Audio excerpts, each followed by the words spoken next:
নমস্কার বন্ধুরা, Molly's kitchen থেকে সবাইকে স্বাগত। আজকে দেখো একটা নতুন রেসিপি তোমাদের কাছে শেয়ার করলাম। কেমন লাগলো অবশ্যই বলবে, আর পুরো ভিডিওটা দেখার অনুরোধ রইল। আজকে আমি দেখো কাউনের পায়েস বানাবো। কাউনের খিচুড়ি হয়, এখানে আমি কাউনের পায়েস বানাবো। কাউনগুলোকে খুব সুন্দর করে ধুয়ে নিয়েছি, আর এদিকে আমি দুধটা ফুটে এসেছে, তারপরে কাউনগুলো দিয়ে দিলাম। দিয়ে এবার আমি দেখো ফুটে এসেছে, এবার সেদ্ধ হয়ে গেলেই দিয়ে দেবো চিনি। চিনি দিয়ে আর কিছুটা কাজু কিশমিশ দেবো, দিয়ে নামিয়ে নেবো। দেখো চিনিটাও দিয়ে দিলাম। চিনিটা আমি একটু ধুয়ে নিয়েছিলাম, তার কারণে একটু পিঁপড়ে লেগেছিলো, সেই জন্য আমি একটু ধুয়ে নিয়েছি, পিঁপড়েগুলো চলে যাবে সেই জন্য।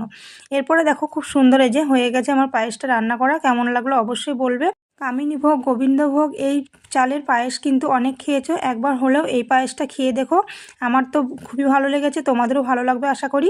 দেখো আমার পুরো কমপ্লিট হয়ে গেছে। কাউনের পায়েসটা খেতে কিন্তু দারুণ লেগেছিল। আশা করি ভিডিওটা ভালো লেগেছে। ভালো লাগলে লাইক কমেন্ট শেয়ার। যারা ফেসবুক থেকে দেখছো পেজটা ফলো করে দিও, যারা ইউটিউব থেকে দেখছো চ্যানেলটা সাবস্ক্রাইব করে পাশে থাকার অনুরোধ।